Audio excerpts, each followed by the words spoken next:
नमस्कार साथियों, आज का स्कूल व्याख्याता भर्ती परीक्षा 2021 का टेस्ट नंबर 2 है। इस वीडियो में हम आज के टेस्ट में जो जो प्रश्न आपके सामने ऑन स्क्रीन आए उनका संपूर्ण वीडियो एनालिसिस और किसके साथ जो भी एक्स्ट्रा फैक्ट आपके परीक्षा के लिए उपयोगी हो सकते हैं वो सारी चीज़ें आज हम इस वीडियो में डिस्क्राइब करेंगे, वर्णन करेंगे, उनको एक एक प्रश्न को व्याख्यात्मक तरीके से देखने का प्रयास करेंगे।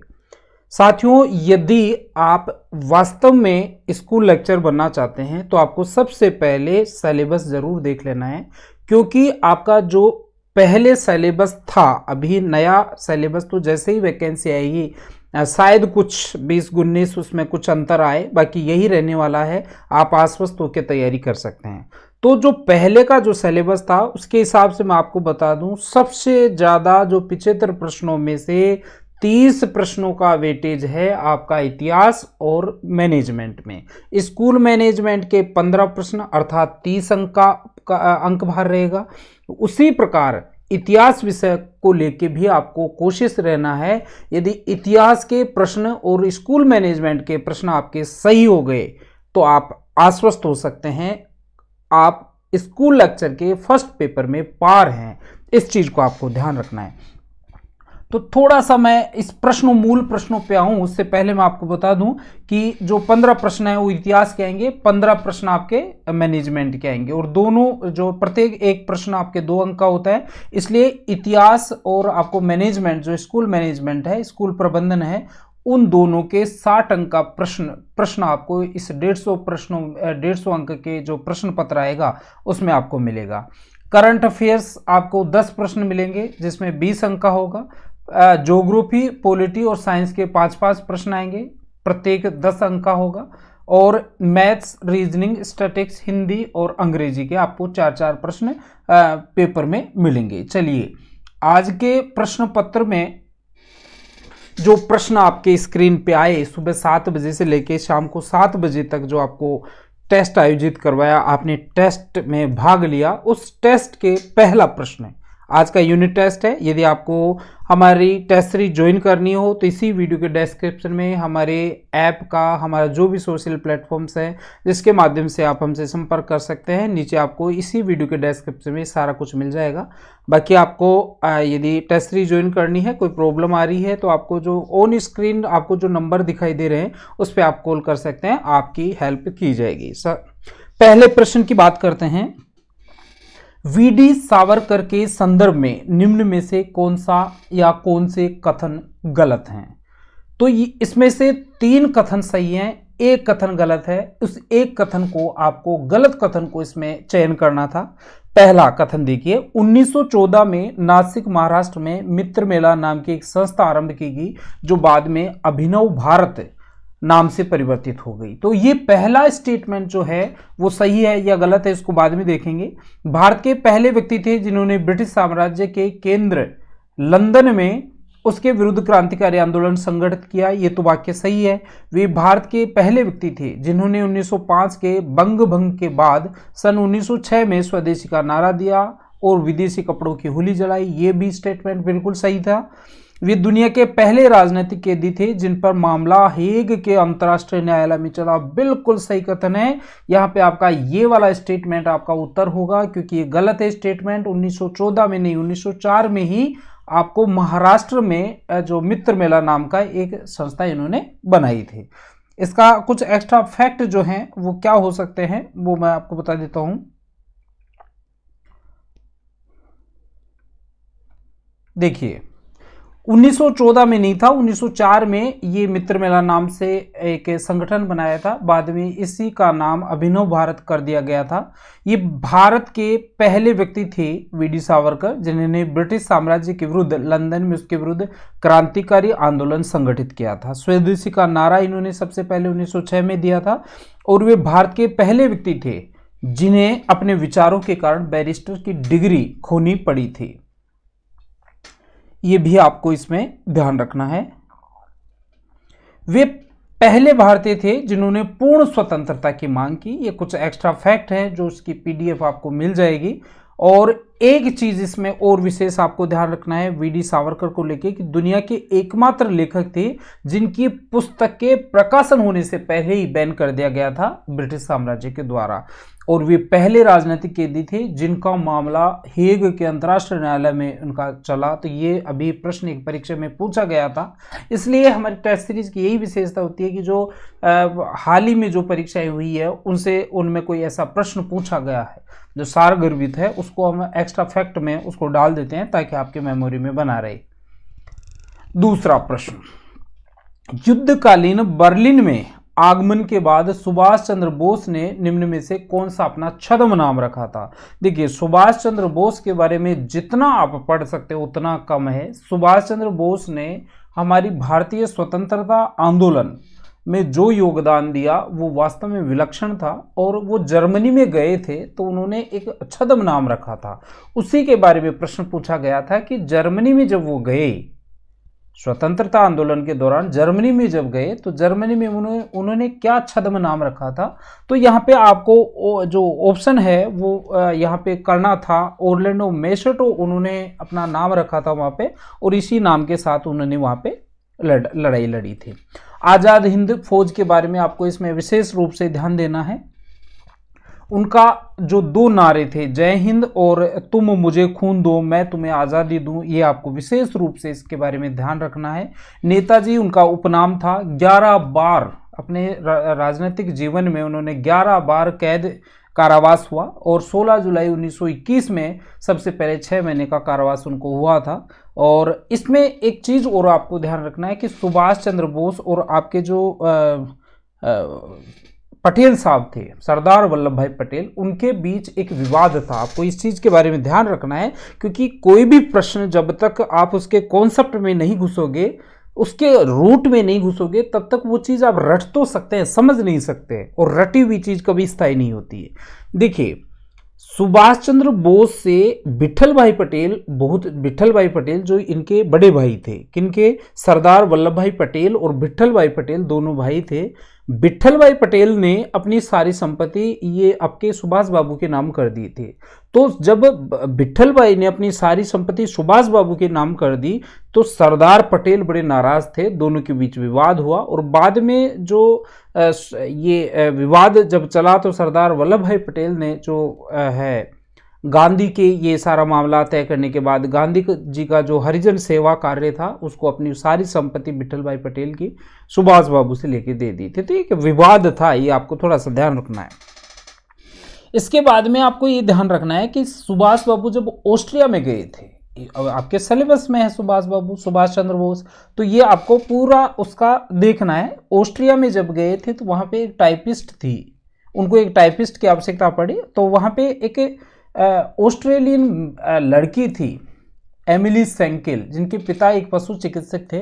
तो एमिली सेंकेल के साथ उनकी नज़रें चार हुई, दोनों के बीच प्रेम प्रसंग हुआ और बाद में उन्होंने शादी की, और इनके शादी के बाद में अनीता बोस नाम की एक लड़की पैदा हुई, जो उसका जो वियना में उनका जन्म हुआ था। एमिली ने एक पुत्री का जन्म दिया था और उसका बाद में नाम अनीता बोस कर दिया गया था। 1945 का ताइवान का जो तथाकथित विमान में उनकी मौत होना बताए जाते हैं। बाद में मुखर्जी आयोग और कई ऐसे आयोग बने जिन्होंने ये कहा कि ये वास्तव में उनकी मौत हुई नहीं थी।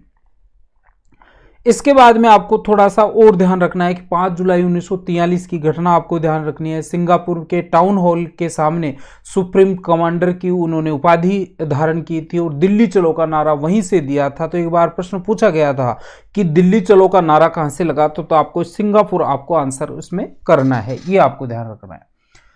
इसके बाद में इम्फाल और कोहिमा में एक साथ जमकर उन्होंने मोर्चा लिया था। 21 अक्टूबर 1943 को सुभाष बाबू ने आज़ाद हिंद फौज के सर्वोच्च सेनापति की हैसियत से स्वतंत्र भारत की अस्थायी सरकार बनाई थी। तो ये डेट्स भी आपको ध्यान रखना है।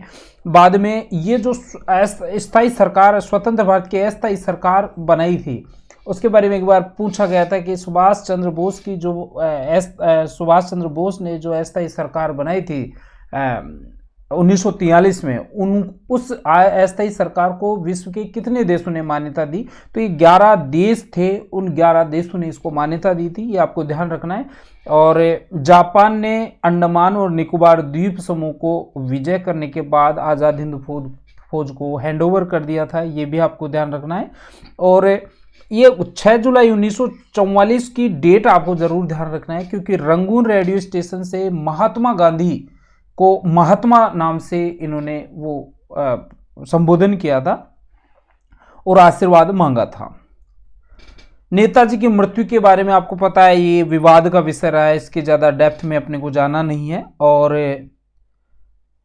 23 जनवरी 2021 को नेताजी की 125वीं जो है जयंती मनाई गई है, इसलिए ये प्रश्न निश्चित रूप से परीक्षा की दृष्टि से महत्वपूर्ण हो सकता है, इसको आपको ध्यान रखना है।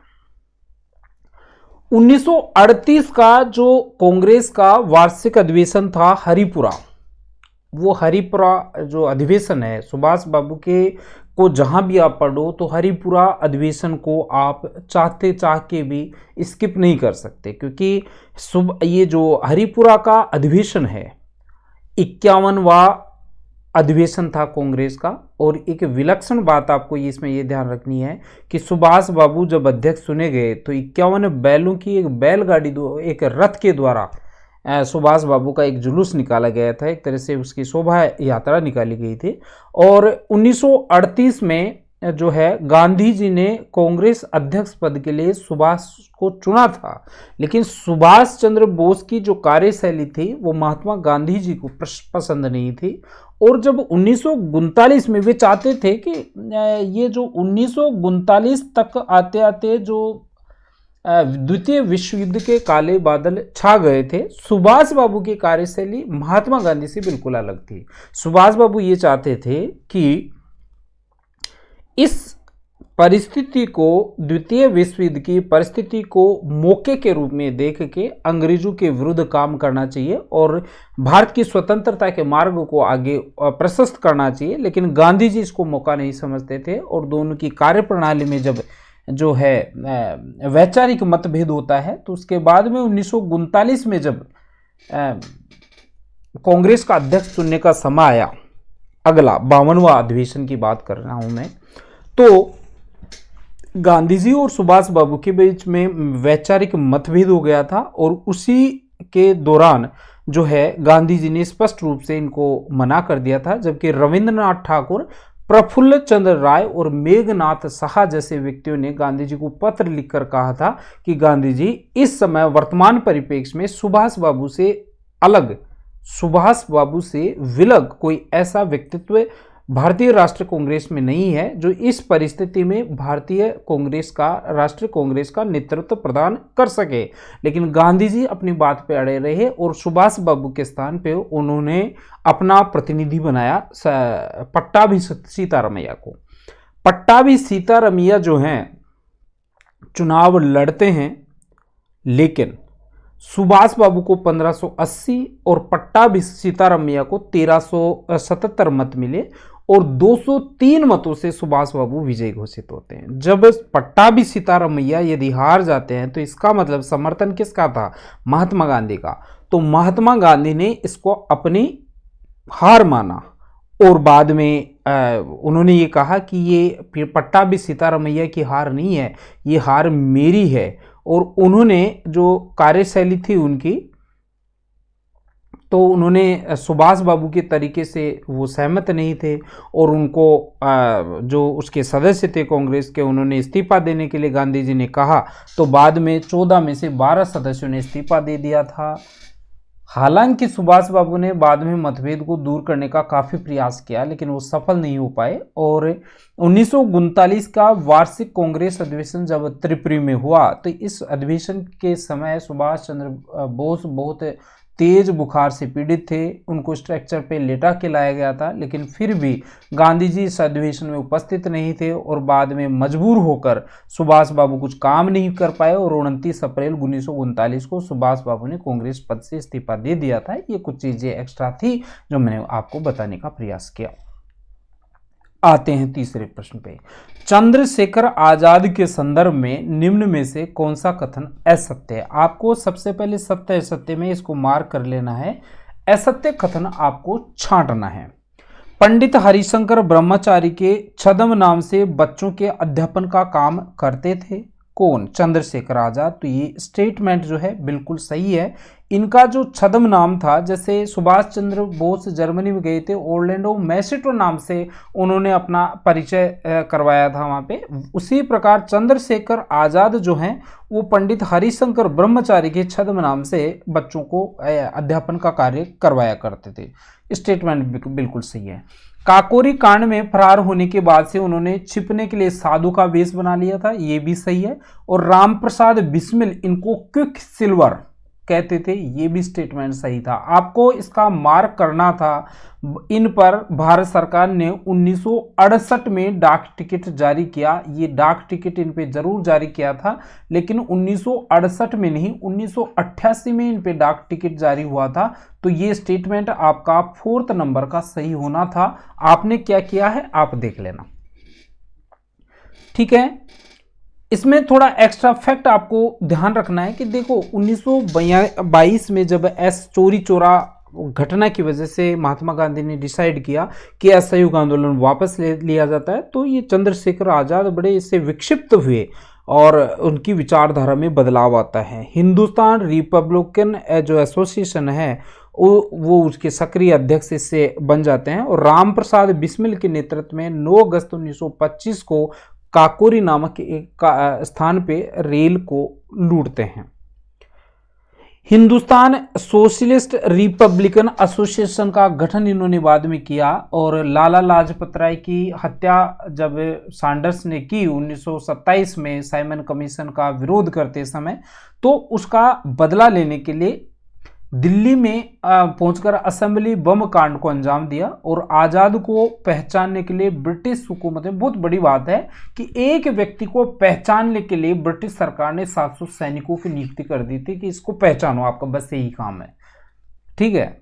बहुत बड़े भी बाद में आपको इसमें ये भी ध्यान रखना है कि वीरभद्र तिवारी नाम का एक देशद्रोही था जो मुखबिर बन गया था इनका, जिसके बाद में उसकी हत्या भी करने का प्रयास किया जाता है। और इसमें वीरभद्र तिवारी जो है बच जाते हैं हालांकि, और गुप्ता को उसकी गिरफ्तारी हुई और 10 साल की सज़ा इसमें होती है। भाभरा गांव है अब आज़ाद चंद्रशेखर आज़ाद नगर अलीराजपुर जिला में इनका ब्राह्मण परिवार में 23 जुलाई 1906 को विवाह हुआ था और उनके पूर्वज बदर का वर्तमान उन्नाव जिला के बैसवारा में थे। और आज़ाद के पिता पंडित सीताराम तिवारी अकाल के समय अपने पैतृक निवास बदरका को छोड़कर कुछ पहले ही अलीराजपुर रियासत में नौकरी करते रहे, ठीक है। माँ का नाम जगरानी था और आप इसमें देख लेना।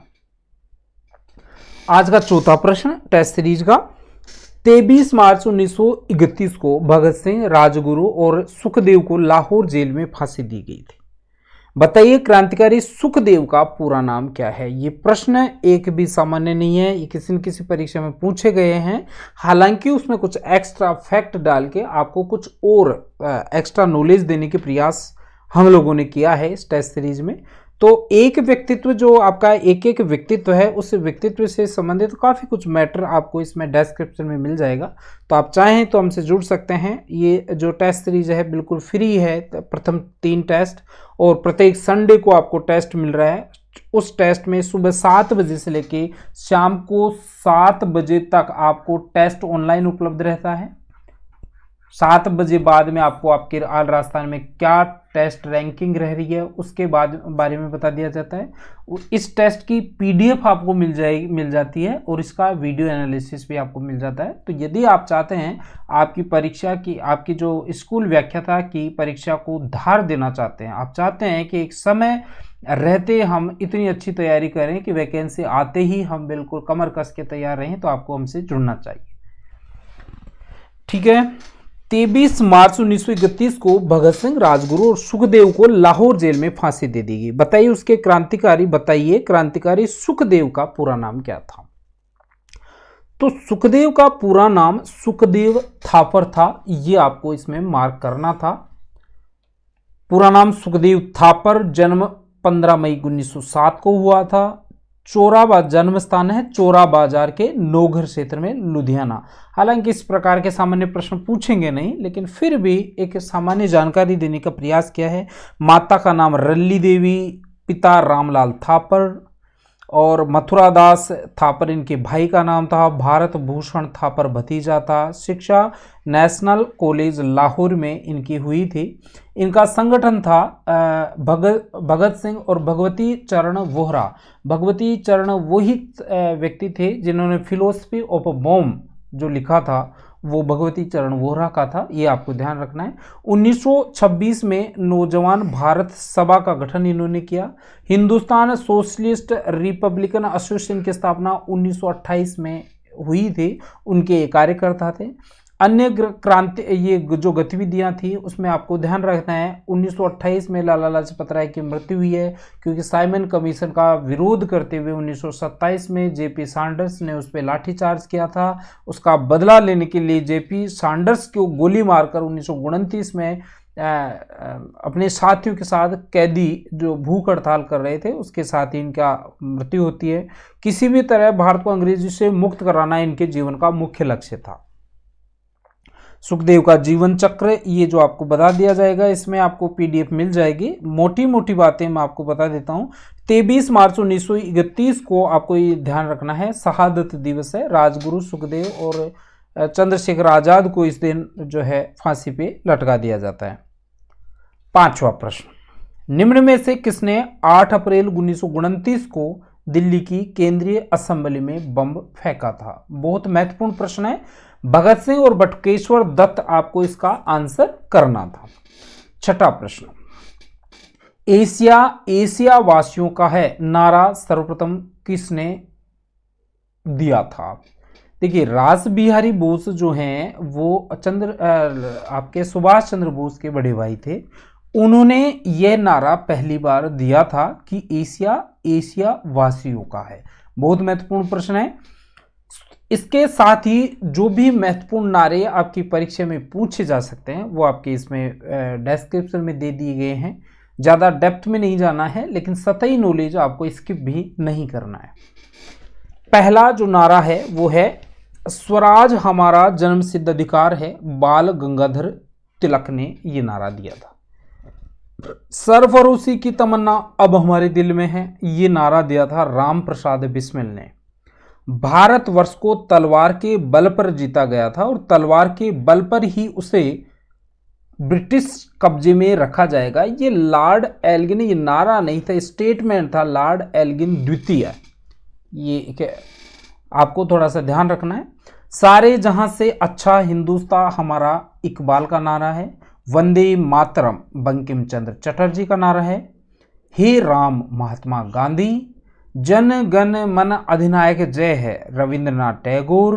Who lives if India dies, who lives if India dies, यदि भारत मरता है तो जीवित कौन रहेगा?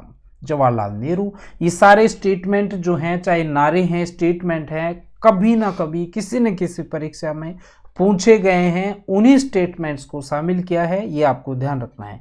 इंकलाब जिंदाबाद भगत सिंह के बारे में स्टेटमेंट पूछा जा सकता है। दिल्ली चलो सुभाष चंद्र बोस, अभी अपन ने डिस्कस किया था। करो या मरो महात्मा गांधी का नारा था। जय हिंद सुभाष चंद्र बोस। पूर्ण स्वराज जवाहरलाल नेहरू। हिंदी हिंदू हिंदुस्तान बहुत महत्वपूर्ण तथ्य है, इसके बारे में आपको पता हो या नहीं हो, इसको अब अच्छे से याद रखना। हिंदी हिंदू हिंदुस्तान भारतेंदु हरिश्चंद्र का नारा है और तुम मुझे खून दो मैं तुम्हें आज़ादी दूंगा सुभाष चंद्र बोस का नारा था। सूची 1 को 7वें प्रश्न की बात करते हैं। सूची 1 को सूची 2 से सुमेलित करना है, ठीक है। तो ये आपका हरिजन, राम मोहन राय, मिरातुल अखबार बीजी तिलक, केसरी लाल लाजपत राय और यंग इंडिया जो है महात्मा गांधी। तो आपको इसको स्टेटमेंट में मिलाना था, तो ये आपको ध्यान रखना है। 4 1 2 3 इसमें आपको मिलाना था।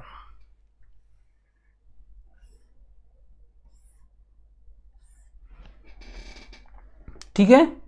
हरिजन आपको महात्मा गांधी से मिलाना था, मिरातुल अखबार राजा राम मोहन राय से मिलाना था, केसरी बाल गंगाधर तिलक और यंग इंडिया आपको लाला लाजपत राय से मिलाना था। ये आपको करना था। गांधी जी एक सफल लेखक थे। हरिजन, इंडियन ओपिनियन और यंग इंडिया, इनकी 3 प्रमुख पत्रिकाएं थी। हरिजन, इंडियन ओपिनियन और यंग इंडिया। इसके बाद में नव जीवन नामक एक मासिक पत्रिका भी इन्होंने निकाली थी और लगभग हर रोज कुछ न कुछ समाचार पत्रों में और स्थानीय पत्रिकाओं में गांधी जी लिखा करते थे। गांधी जी द्वारा मौलिक रूप से जो लिखी गई पुस्तकें हैं वो 4 हैं। पहला हिंद स्वराज है, दूसरी दक्षिणी अफ्रीका में सत्याग्रह के प्रयोग हैं, तीसरा सत्य के प्रयोग हैं जो उनकी ऑटोबायोग्राफी है, जो है आत्मकथा है। गीता पदार्थ कोश, इस बुक के बारे में आपको जरूर ध्यान रखना है अच्छे से, क्योंकि और बुक्स आपने पढ़ी होंगी। गीता पदार्थ शब्दकोश, गीता पदार्थ कोश, ये आपको जरूर ध्यान रखनी है, क्योंकि ये यदि आपको स्टेटमेंट में मिलती है विकल्प में तो आप इसको गलत करके आएंगे। तो गीता पदार्थ कोश के बारे में आपको अच्छे से ध्यान रखना है। गांधी जी आमतौर पर गुजराती भाषा में लिखते थे, लेकिन जो भी उनकी बुक्स होती थी या तो वो खुद अनुवाद करते थे या फिर किसी से अनुवाद करवाते थे। ठीक है।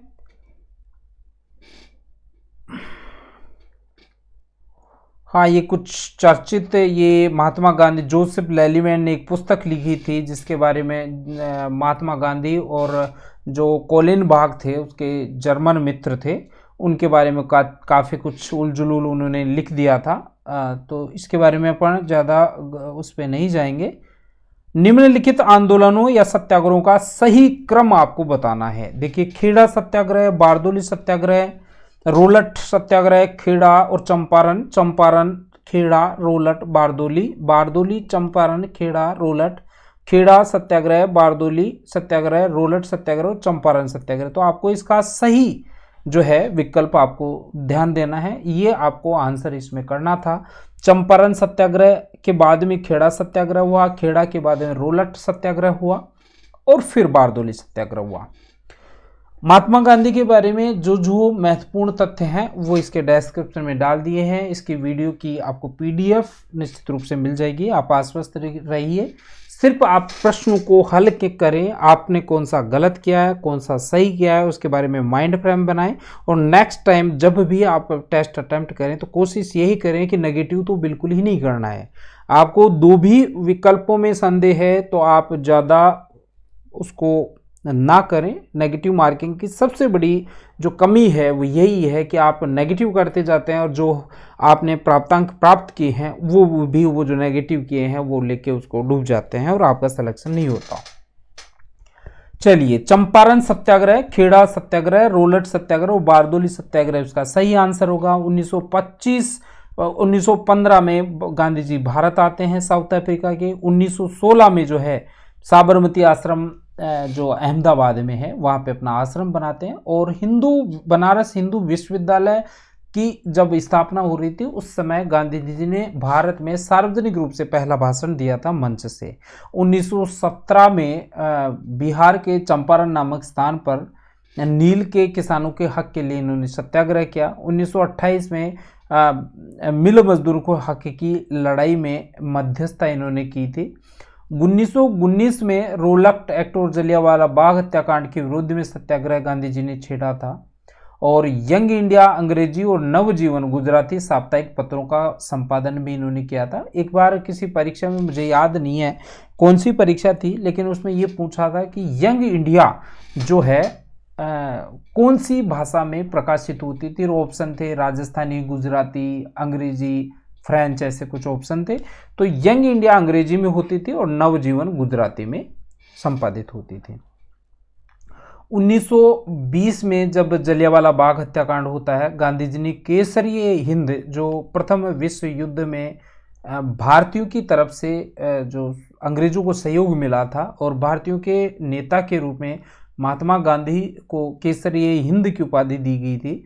तो 1920 का जो जलियांवाला बाग हत्याकांड होता है उसके विरुद्ध में ये उपाधि गांधी जी ने वापस कर दी थी। असहयोग आंदोलन के अंतर्गत बंबई में विदेशी वस्त्रों की होली जलाई थी और सांप्रदायिक हिंसा के विरुद्ध में 5 दिन का उपवास गांधी जी ने किया था। और इसमें आपको एक ध्यान रखना है कि गांधी जी कांग्रेस के केवल एक बार अध्यक्ष चुने गए थे। 1900 बहुत महत्वपूर्ण प्रश्न है। गांधी जी निम्न में से कौन से कांग्रेस अधिवेशन में अध्यक्ष बने थे? तो 1924 में बेलगांव महाराष्ट्र में एक अधिवेशन हुआ था कांग्रेस का।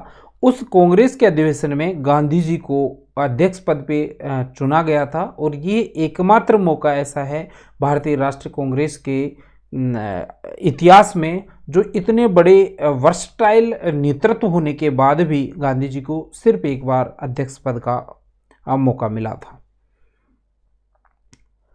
1929 में कांग्रेस के लाहौर अधिवेशन में 26 जनवरी को स्वतंत्रता दिवस मनाने की घोषणा इन्होंने की थी, ये भी आपको ध्यान रखना है।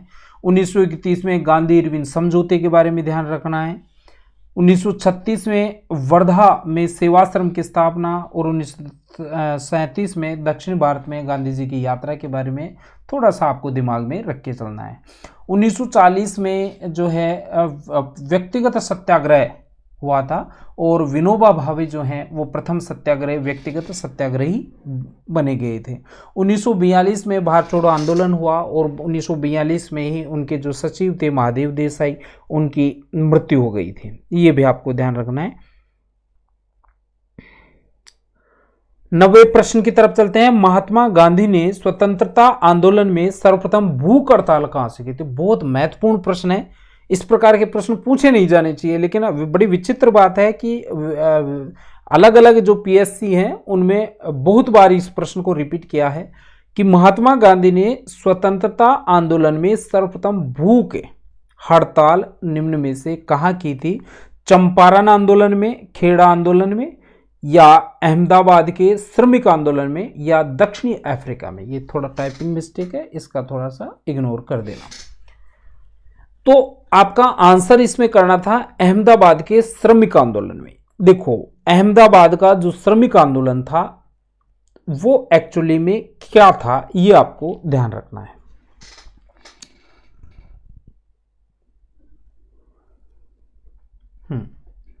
देखिए, अहमदाबाद मिल मजदूर आंदोलन जो है उसका गांधी जी ने नेतृत्व किया था, लेकिन इसका नेतृत्व पहले अनुसुईया बेन साराभाई जो थी उन्होंने किया था। अनुसुईया बेन साराभाई ने गांधी जी को बाद में आमंत्रित किया था इस आंदोलन को नेतृत्व प्रदान करने के लिए, तो बाद में महात्मा गांधी ने इसको नेतृत्व प्रदान किया। तो इसके नेतृत्व के बारे में प्रथम नेतृत्व आपको अनुसुईया बेन साराभाई के बारे में बताना है और महात्मा गांधी जो है उसको उचित नेतृत्व आके प्रदान करते हैं। किसके विरुद्ध था ये? जो अहमदाबाद मिल मजदूर आंदोलन था वो मिल मालिकों के विरुद्ध था। क्यों था, क्या था, वो अभी अपन बात करेंगे। विद्रोह का कारण क्या था? फ्लैग बोनस को वापस लेना और वेतन वृद्धि। इसमें होता क्या है कि जब मिल मालिकों ने फ्लैग बोनस को वापस ले लिया तब जो मिल मजदूर हैं उन्होंने ये मांग की कि उनका वेतन बढ़ाया जाए 50%। मजदूर कह रहे हैं 50% वेतन बढ़ाओ, मिल मालिक कह रहे हैं 20% बढ़ाएंगे। अब जब दोनों के बीच गतिरोध उत्पन्न होता है, अनुसुईया बेन बीच में नेतृत्व मजदूरों का करती है, गांधी जी को बुलाते हैं और गांधी जी के बुलाने के बाद फिर दोनों के बीच जो है एक समझौता होता है और समझौते में तय होता है, गांधी जी ये कहते हैं कि भाई आपकी भी नहीं, आपकी भी नहीं, 20% तो मजदूर मांग रहे हैं, 50% मजदूर 50% मजदूरी को बढ़ाने की बात कर रहे हैं। मिल मालिक जो हैं वो 20% बढ़ाना चाहते हैं। बाद में गांधी जी हस्तक्षेप करते हैं और दोनों के बीच का रास्ता निकालते हैं और वो ये कहते हैं कि आप 50% भी नहीं और 20% भी नहीं, जो वेतन बढ़ेगा वो 35% बढ़ेगा और दोनों के बीच एक साझा समझौता गांधी जी की जो है नेतृत्व में प्रदान किया जाता है। ये आपको ध्यान रखना है। और ये इसमें आपको ये ध्यान रखना है कि इसमें जो मेन प्रश्न था अपना क्या था कि महात्मा गांधी ने स्वतंत्रता आंदोलन में सर्वप्रथम भूख हड़ताल की थी। तो अहमदाबाद मिल मजदूर जो आंदोलन था, 21 दिन का आंदोलन किया था। इसमें आपको ध्यान रखना है अनुसुईया बेन का रोल ध्यान रखना है, महात्मा गांधी का रोल ध्यान रखना है। कुछ फिगर्स आपको ध्यान रखना है। 20% वेतन बढ़ाना चाहते हैं मिल मजदूर, श्रमिक मांग रहे हैं 50%, गांधी जी का नेतृत्व आता है, 35% पे सहमति बनती है। तो 21 दिन की भूख हड़ताल के बाद ये जो है आंदोलन समाप्त होता है, ये आपको ध्यान रखना है। चलिए,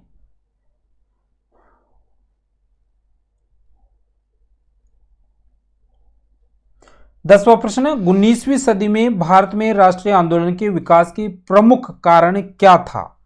19वीं सदी में भारत में राष्ट्रीय आंदोलन के विकास के प्रमुख कारण थे आर्थिक पिछड़ापन था, प्रेस तथा साहित्य था, भारत के अतीत की खोज था, या पश्चिमी विचार और शिक्षा था।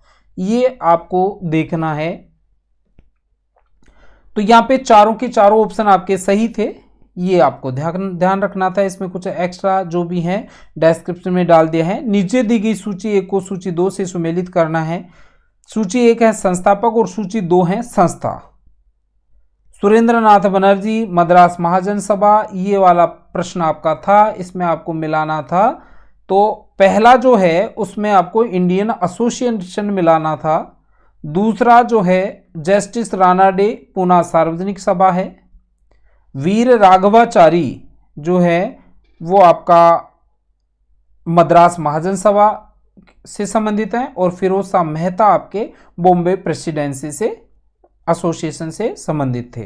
तो ये सारा यहाँ पे लिख दिया है। सेफ्टी वोल्व के सिद्धांत का संबंध किससे है? सेफ्टी वोल्व सिद्धांत का संबंध भारतीय राष्ट्रीय कांग्रेस की स्थापना से था।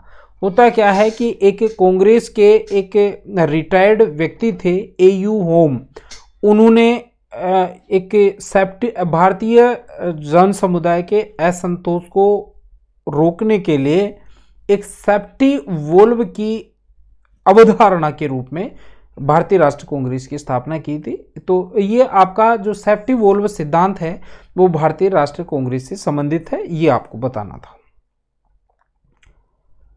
निम्नलिखित कथनों पर विचार कीजिए। भारतीय राष्ट्रीय कांग्रेस की स्थापना दिसंबर 1885 में हुई, बिल्कुल कथन सही है। भारतीय राष्ट्रीय कांग्रेस के पहले अधिवेशन का आयोजन बंबई में किया, बंबई की गोकुलदास तेजपाल विश्वविद्यालय था उसमें हुआ था, बिल्कुल सही है। भारतीय राष्ट्रीय कांग्रेस के पहले अधिवेशन की अध्यक्षता एयू होम ने की थी। एयू होम तो कभी अध्यक्ष बने ही नहीं थे। तो पहला अध्यक्ष जो है ये नहीं थे, तो ये स्टेटमेंट आपका गलत हो जाएगा। तो पहला और दूसरा जहां पे सही होगा, अर्थात ये वाला आपका आंसर सही हो जाएगा। भारतीय राष्ट्रीय कांग्रेस की स्थापना एक सेवानिवृत्त अंग्रेज सिविल सर्वेंट है एयू होम, उनके द्वारा 1885 में की गई थी। और इसके अध्यक्ष दो पहली जो सम्मेलन था उसके अध्यक्ष डब्ल्यू बनर्जी थे। 13वां प्रश्न है, निम्नलिखित कथनों पर विचार कीजिए। देखिए, सेफ्टी वोल्व सिद्धांत के विरुद्ध कांग्रेस नेताओं ने तड़ित चालक का सिद्धांत दिया, और एनी बेसेंट भारतीय राष्ट्रीय कांग्रेस की पहली महिला अध्यक्ष थी। एनी बेसेंट, तो दोनों ही स्टेटमेंट यहां पे सही हैं, दोनों ही स्टेटमेंट सही हैं यहां पे। अब देखिए, सेफ्टी वोल्व की संज्ञा दी थी जो कुछ लोगों ने, तो ये स्टेटमेंट सही है। तड़ित चालक का सिद्धांत प्रारंभिक कांग्रेसी नेताओं ने दिया था, ये भी सही है।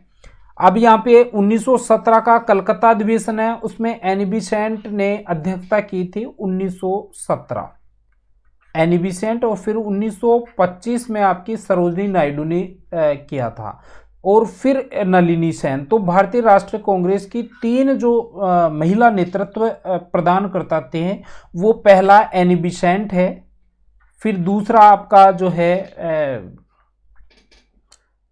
एनी बेसेंट के बाद में आपकी कमला है जो है वो भी इसकी अध्यक्षता करती हैं। तो इस प्रकार 3 अध्यक्षों के बारे में आपको इसके बारे ध्यान रखना है, आगे कुछ महिलाओं के बारे में आपको ध्यान नहीं रखना है। एनी बेसेंट और सरोजिनी नायडू का नाम तो आपको पहले और दूसरे अध्यक्ष के रूप में जरूर याद रखना है। 14वां प्रश्न है, भारतीय राष्ट्रीय कांग्रेस के बारे में निम्न में से क्या असत्य है? कांग्रेस का महल भरभरा रहा है और भारत में रहते हुए मेरी मुख्य महत्वाकांक्षा यही है कि मैं शांति के साथ इसे मरने में सहयोग दे सकूं। ऐसा कैसा स्टेटमेंट किसी परीक्षा में पूछा गया था? इस प्रश्न में आपको इस प्रश्न के अलग अलग स्टेटमेंट्स में ये डाल दिया। लॉर्ड कर्जन का ये कथन है, बिल्कुल सही है। सैयद बदरुद्दीन तैयब प्रथम मुस्लिम अध्यक्ष थे, जॉर्ज यूल प्रथम अंग्रेज अध्यक्ष थे, सरोजनी नायडू प्रथम महिला अध्यक्ष नहीं थी। एनी बेसेंट प्रथम महिला अध्यक्ष थी, सरोजनी नायडू जो हैं वो द्वितीय अध्यक्ष थी। ये आपको ध्यान रखना है। इसमें आंसर ये आपका होगा, असत्य कथन यही है। देखिए, प्रथम महिला अध्यक्ष एनी बेसेंट हैं, प्रथम भारतीय महिला अध्यक्ष आपकी सरोजनी नायडू हैं और दूसरी भारतीय महिला अध्यक्ष आपको नलिनी सेन गुप्ता हैं। ये पहली हैं, ये दूसरी हैं और ये दूसरी तो हैं लेकिन भारतीय, ये दोनों भारतीय हैं। तो प्रथम भारतीय पूछे तो आपको सरोजिनी नायडू बताना है, प्रथम महिला अध्यक्ष पूछे तो आपको एनी बेसेंट बताना है और द्वितीय भारतीय महिला अध्यक्ष और तृतीय महिला अध्यक्ष पूछे तो नलिनी सेन गुप्ता है। अब यहाँ पे अध्यक्षों के बारे में जो जो संभावित प्रश्न बनते हैं वो यहाँ पे आपको बताने का प्रयास किया गया है। पहला जो अधिवेशन है 1885 में बम्बई में गोकुलदास तेजपाल महाविद्यालय में होता है।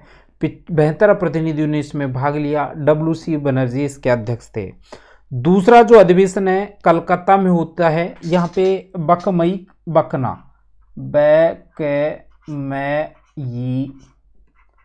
बकना ये 7 जो स्थल हैं वो आपको ध्यान रखना है।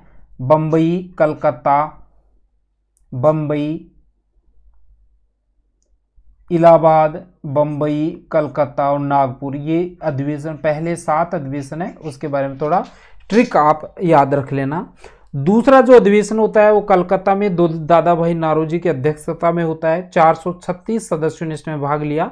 ये पहली फिगर के बारे में जरूर ध्यान रखना है। पहले जो अधिवेशन है उसमें कितने सदस्यों ने भाग लिया, बाकी आगे याद रखने की इतनी ज़्यादा आवश्यकता नहीं है।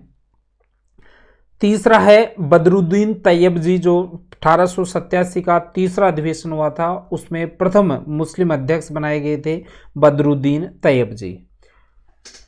चौथा जो अधिवेशन है उसमें जॉर्ज यूल नाम के एक अंग्रेज व्यक्ति थे, उसको अध्यक्ष बनाया गया था। तो चौथा अध्यक्ष भी आपको ध्यान रखना है। इसके बाद में जॉर्ज यूल के बाद में फिर वेडरबर्न को बनाया गया था, सर विलियम वेडरबर्न को, वो 89 में, वो भी एक अंग्रेज थे। 1906 में जो अधिवेशन हुआ उसमें 1906 में दादा भाई नौरोजी उसके अध्यक्ष थे और स्वराज शब्द का इसमें सर्वप्रथम प्रयोग किया गया था। सूरत अधिवेशन एक चर्चित अधिवेशन है और काफ़ी परीक्षाओं में इसके बारे में पूछते हैं कि सूरत अधिवेशन कब हुआ या सूरत अधिवेशन की अध्यक्षता किसने की। तो रास बिहारी बोस जो हैं वो सूरत अधिवेशन 1907 के अध्यक्ष थे और कांग्रेस का विभाजन इस सत्र में होता है। इस वजह से ये अधिवेशन बार बार पूछा जाता है, जो 1916 में जब सरोजनी नायडू और बीजी तिलक के माध्यम से उसको एक आकार किया जाता है, ये भी आपको ध्यान रखना है। 1908 में जो मद्रास में रास बिहारी बोस 1907 और 1908 में अध्यक्ष यही रहे थे। तो 1908 में जो मद्रास में रास बिहारी बोस की अध्यक्षता में जो कांग्रेस का सेशन होता है, अधिवेशन होता है, उसमें कांग्रेस के लिए एक संविधान की स्थापना की जाती है। एक परीक्षा में पूछा गया था कि भारतीय राष्ट्रीय कांग्रेस का जो संविधान है वो कौन से अधिवेशन में शुरू किया गया था, कौन से अधिवेशन में लागू किया गया था? 1908 मद्रास अधिवेशन, आपको ध्यान रखना है। फिर 1916 में जो लखनऊ में वो होता है अधिवेशन होता है, उसमें मजूमदार की अध्यक्षता में जो अधिवेशन होता है उसमें मुस्लिम लीग और कांग्रेस दोनों एक बार 1907 की जो सूरत की फूट हुई थी वो वापस यहाँ पे हो जाते हैं। 1917 के बारे में मैंने बताया था। 1917 और 1925 के बारे में विशेष ध्यान रखना है, क्योंकि 1917 और 1925 का जो अधिवेशन होता है उसमें महिला नेत्रियों ने उसको नेतृत्व प्रदान किया था। तो एनी बेसेंट पहली महिला अध्यक्ष हैं और फिर बाद में 1925 में सरोजिनी नायडू जो प्रथम भारतीय महिला अध्यक्षा होंगी, वो उसके बारे में अपन बात करेंगे, प्रथम महिलाएं। और नरम दल वाले जैसे एस.एन. बनर्जी, इसको कोई दिक्कत नहीं है, इसको नहीं करना है आपको। कांग्रेस के संविधान में परिवर्तन हुआ था, इतना महत्वपूर्ण बनता नहीं है। 1921 में अहमदाबाद हकीम अजमल खां अध्यक्ष सी.आर. दास जेल में, हाँ ये आपको ध्यान रखना है 1921 वाला, क्योंकि इस अधिवेशन की एक विशेषता थी कि इसका अध्यक्ष तो हकीम अजमल खान को बनाया गया था, लेकिन चूंकि हकीम अजमल खान जो है उस समय कैद में थे, इसलिए अध्यक्षता सी.आर. दास ने, चित्तरंजन दास ने की थी, ये भी आपको ध्यान रखना है। फिर 1922 में चित्तरंजन दास को ही जो है वो बनाया था, और स्वराज पार्टी का अध्यक्ष भी इनको बनाया गया था। और ये आपको अब्दुल कलाम के बारे में पूछेगा तो ये पूछेगा कि भारतीय राष्ट्रीय कांग्रेस के सबसे कम उम्र के अध्यक्ष कौन थे, तो वो अब्दुल कलाम आज़ाद का प्रश्न आपको पूछा जा सकता है, ये आपका इसमें पूछने की कम संभावनाएं हैं। महात्मा गांधी के बारे में मैंने अभी आपको बताया था, महात्मा गांधी केवल एक अधिवेशन की अध्यक्षता की थी, कर्नाटक में बेलगांव गांव में 1924 में जो अधिवेशन हुआ था उसमें महात्मा गांधी ने अध्यक्षता की थी। 1925 का जो कानपुर अधिवेशन है उसमें सरोजिनी नायडू जो प्रथम भारतीय महिला अध्यक्ष थी, उन्होंने नेतृत्व किया था। और इसके बाद में आपको ध्यान रखना है, कराची अधिवेशन हुआ था 1931, इसमें मूल अधिकारों एवं राष्ट्रीय आर्थिक नीति जो प्रस्ताव हैं वो जारी किए थे, इसलिए ये महत्वपूर्ण बनता है। तो ये आपको ध्यान रखना है, 1917 की डेट ध्यान रखनी है, 1925 की ध्यान रखनी है। 1917 में 7 का अंतर है, फिर 7 के अंतर पे बनेगी आपको 1933 में 7 वर्ष के अंतर पे, यहाँ पे नलिनी सेन गुप्ता बनती है अधिकार जो इसका अध्यक्ष, यहाँ पे सरोजिनी नायडू बनती है, और यहाँ पे आपकी जो है कौन बनती है, 1917 में आपकी एनी बेसेंट बनती है। ठीक है, आगे चलते हैं। 1935 में अधिवेशन ही नहीं हुआ, राजेंद्र प्रसाद अध्यक्ष बने रहे थे, और 1938 का जो महात्मा गांधी और सुभाष बाबू के बीच जो विवाद हुआ था उसके बारे में आपको ध्यान रखना है। हरिपुरा अधिवेशन है, 51वां अधिवेशन था ये, और आपको ये पता है 51 बैलों वाले रथ के द्वारा सुभाष चंद्र बोस जो अध्यक्ष थे उनका रथ को खींचा गया था। इसके बारे में ज़्यादा आपको ध्यान रखना है। एक ही इसमें थोड़ा सा देख लेना कि 1947 में भारतीय राष्ट्रीय कांग्रेस के अध्यक्ष कौन थे, तो आपके राजेंद्र प्रसाद हैं, क्योंकि स्वतंत्रता का दिवस था, वर्ष था, तो पूछा जा सकता है, ये भी आपको ध्यान रखना है।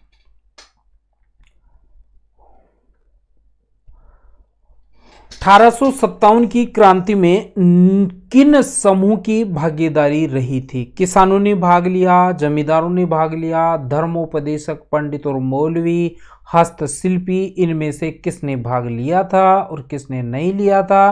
तो सभी ने भाग लिया था, किसानों ने भी भाग लिया था, जमींदारों ने भी भाग लिया था, पंडितों ने, मौलवियों ने भी भाग लिया था, और हस्तशिल्पियों ने भी भाग लिया था, क्योंकि सबके अपने व्यक्तिगत कारण उस समय थे, इसलिए सभी वर्गों ने भाग लिया था।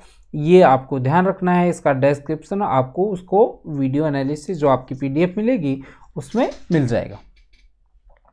1857 की क्रांति के बारे में, 1857 की क्रांति के धार्मिक कारणों के संबंध में नीचे दिए गए कथनों पर विचार करना है। देखिए, ईसाई मिशनरियों द्वारा हिंदू और इस्लाम धर्म पर तीखा प्रहार करना, मंदिरों मस्जिदों की जमीन पर कर लगाना, ब्रिटिश सरकार द्वारा भारतीय समाज सुधारकों की सलाह पर सामाजिक कुरीतियों के विरुद्ध कानून बनाना, ये सारे स्टेटमेंट जो हैं वो सारे सही हैं। दिल्ली में प्रतीक रूप में विद्रोहियों के नेता बादशाह बहादुर शाह थे, परंतु वास्तविक नियंत्रण एक सैनिक समिति के हाथ में था, और वो सैनिक समिति के प्रमुख के बारे में आपको बताना था। तो इसमें प्रश्न का जो उत्तर होगा वो जनरल बख्त खान होगा, ये आपको बताना था। अब आपने क्या आंसर मार्क किया है वो आप जाने। सूची 1 को सूची 2 से मिलाना है। एक तरफ सूची है क्रांतिकारियों का नाम, और दूसरी तरफ सूची है स्थान जहां पर उन्होंने नेतृत्व प्रदान किया था। तो बेगम हजरत महल आपके लखनऊ की थी, इससे मिला सकते हैं। रानी लक्ष्मीबाई से आप पकड़ाक में आ जाएगा, झांसी से थी। कुंवर सिंह बिहार आरा के थे और नाना साहब कानपुर से थे। इस प्रकार आप इसको मिला सकते थे। ठीक है, बिरजिश कादर आपके बेगम हजरत महल के पुत्र थे, ये भी आपको ध्यान रखना है। 1857 के विद्रोह की असफलता के प्रमुख कारण क्या थे?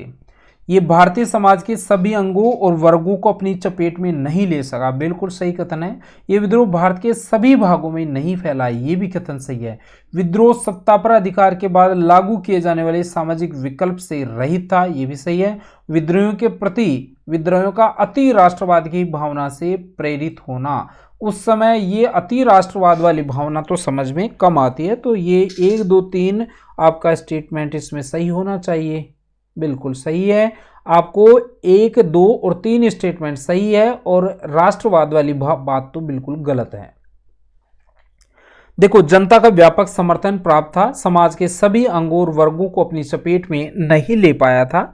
असंतुष्ट शासक जो 1% से भी कम थे, उन्होंने इसमें भाग लिया और उच्च तथा मध्य वर्ग के अधिकांश लोग इस जो है विद्रोह है उससे दूर रहे। आधुनिक शिक्षा प्राप्त भारतीयों ने तो विद्रोह से बिल्कुल नाता ही नहीं रखा था, तो ये आपको इसमें ध्यान रखना है।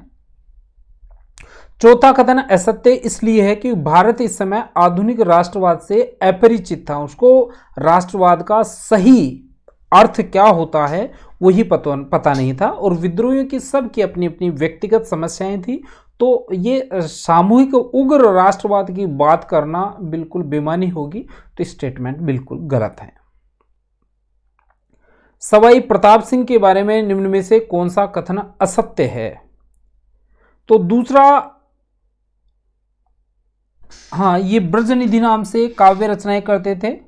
1899 में जयपुर में हवा महल बनाया। जयपुर में संगीत, ये स्टेटमेंट सही है। ये स्टेटमेंट में आपको 1899 नहीं 1799 आता तो आपका सही था, तो ये स्टेटमेंट आपका गलत होगा, यही आपका आंसर हो जाएगा। संगीत सम्मेलन बुलाया था, राधा गोविंद संगीत सार की रचना करवाई थी, देवर्षि ब्रज पाल भट्ट का इसमें योगदान था, ये सारे सही हैं। लेकिन ये आपको ध्यान रखना है, या 1899 की जगह यदि 1799 होता तो वाक्य सही था, ये आंसर आपका हो जाएगा। जयपुर में सवाई प्रताप सिंह ने हवा महल की बनाई थी, वास्तुकार इसका लालचंद उस्ताद था, 5 मंजिल की हैं, 953 खिड़कियां हैं, पर्दा प्रथा का सख्ती से पालन करने के लिए इसको बनाया गया था, वेंचुरी प्रभाव इसमें दिखाई देता है, ये आपको ध्यान रखना है। 22वां प्रश्न है, बीकानेर राजवंश के शासकों के संदर्भ में निम्न कथनों पर विचार कीजिए। राव जैत सिंह बाबर के पुत्र व लाहौर के शासक, ये शासक नहीं शासक के हाँ, कामरान को हराया, सही। महाराजा राय सिंह को राजपुताने का कर्ण मुंशी देवी प्रसाद द्वारा कहा गया है, बिल्कुल सही। महाराजा कर्ण सिंह को जंगलधर बादशाह की संज्ञा दी जाती है, ये भी सही है। और मनीराम अनंत भट्ट और भाव भट्ट महाराजा सूरत सिंह के दरबारी थे, नहीं, सूरत सिंह के नहीं थे, ये सब अनूप सिंह के दरबारी थे, ये आपको ध्यान रखना है। अच्छा, अकबर का दूसरा विश्वास पात्र राजा राय सिंह था। अकबर ने इसको 4000 की मनसबदारी दी थी, और पहला जो इसका विश्वास पात्र था वो मान सिंह था, उसको 7000 की मनसबदारी दी गई थी, तो ये आपको ध्यान रखना है। चलिए, अग्निकुंड की उत्पत्ति, एक तरफ चौहानों की उत्पत्ति का मत है, दूसरी तरफ उसके जो विचारक हैं, विद्वान हैं जिन्होंने ये मत दिया है, वो आपको बताना है। तो चौहानों की उत्पत्ति से संबंधित जो मत दिए गए हैं वो आपको मिलाना है। अग्निकुंड का सिद्धांत मोहनोत नैन्सी ने दिया, सूर्यवंशी होने का गौरीशंकर हीराचंद ओझा ने, मध्य एशिया से आए विदेशी कर्नल टोड ने बताया, और कर्नल टोड ही पहला व्यक्ति था जिन्होंने राजपूतों की उत्पत्ति विदेशी मत से इन्होंने बताया था, और ब्राह्मण वंश से उत्पन्न बताया था दशरथ शर्मा के द्वारा। तो ये स्टेटमेंट आपका चौथे नंबर का जो है वो सही हो जाएगा। और अग्निकुंड के सिद्धांत के बारे में चंद्र बरदाई ने अपने पुस्तक पृथ्वीराज रासो में ये कहा है कि 4 राजपूत जातियों की उत्पत्ति माउंट आबू में गुरु वशिष्ठ द्वारा एक अग्निकुंड से हुई, और इस अग्निकुंड से 4 वीर राजपूत जातियां निकली। एक चौहान है, चालुक्य हैं, परमार हैं और प्रतिहार हैं। मोहनत नैन्सी ने भी सूर्यमल मिश्रण का जो अग्निकुंड सिद्धांत है उसका समर्थन किया है। कालांतर में चालुक्य सोलंकी हो गए थे, ये आपको ध्यान रखना है। भीलवाड़ा में बिजोलिया नामक स्थान पे जो अभिलेख मिला है वो चौहानों को ब्राह्मण बताता है, यहीं पे आपको सारा देख लेना है। गौरीशंकर हीराचंद ओझा जो हैं वो उनको सूर्यवंशी बताते हैं, और हांसी अभिलेख जो है हरियाणा में वो उनको चंद्रवंशी बताता है। तो कोई इनको चंद्रवंशी बता रहा है, कोई विदेशी मूल से बताता है, और ये सारी चीजें आपको इसमें देख लेनी है। असंगत का चयन करना है। देखिए गलत जो स्टेटमेंट है वो आपको चयन करना है। तराइन का द्वितीय युद्ध, तराइन का प्रथम युद्ध मोहम्मद गोरी और पृथ्वीराज तृतीय के मध्य हुआ, बिल्कुल सही है। ये दोनों इसी के बीच हुए थे, ये भी सही है। तराइन का तृतीय युद्ध इल्तुतमिश और ताजुद्दीन के बीच में हुआ था, ये भी सही है। और सॉरी, मोहम्मद गोरी और पृथ्वीराज चतुर्थ आ गया, यहाँ पे चतुर्थ नहीं है, यहाँ पे तृतीय होता तो सही था।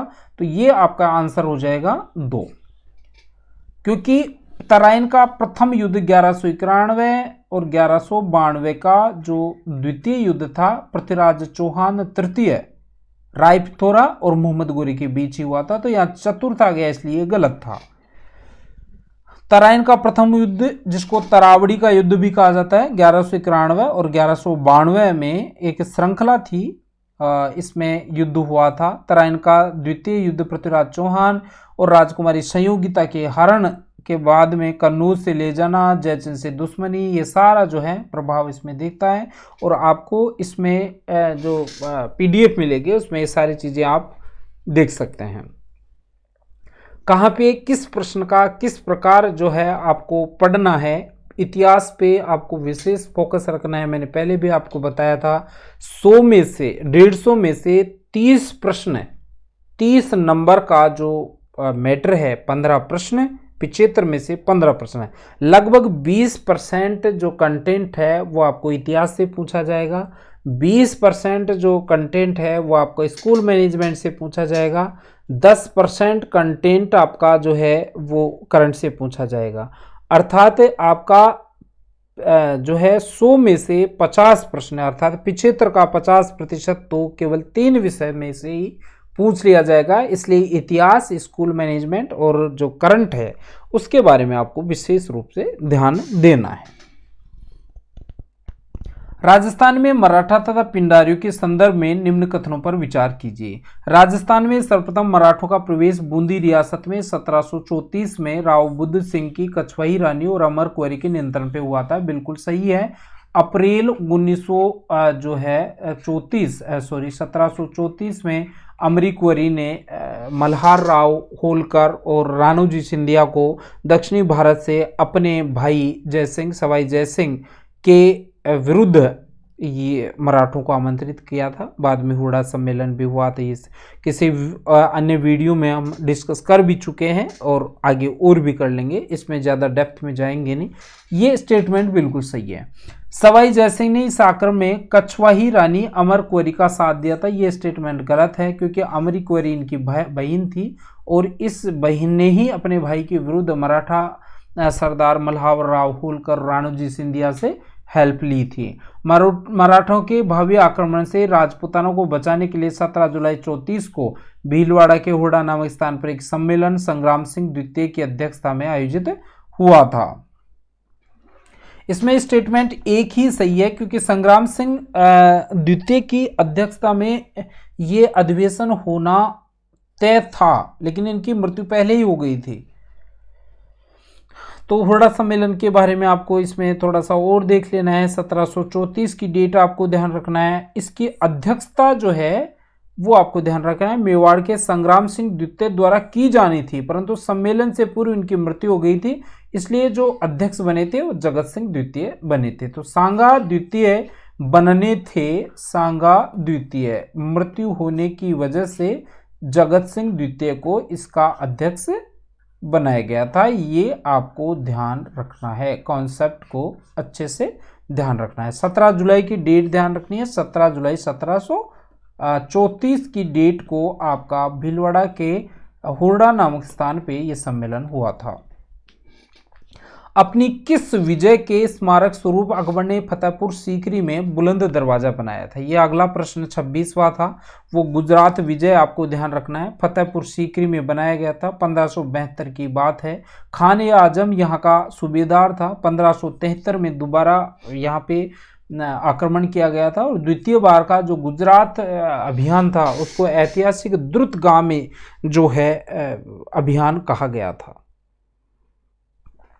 निम्नलिखित में से कौन सा फारसी इतिहास ग्रंथ सम्राट शाहजहां के काल में रचा गया था? तो वो आपका जो है पादशाह नामा। तो पादशाह नाम के 2-3 ग्रंथ हैं, सारे के बारे में आपको ध्यान रखना है।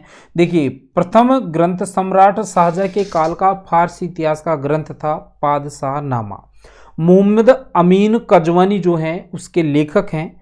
शाहजहां के काल का सबसे पहला इतिहास यही है। 8वें साल में कजवानी ने लिखा था और 20वें साल में उसने शाहजहां के पहले 10 सालों का इतिहास लिखकर बादशाह के सामने प्रस्तुत किया था।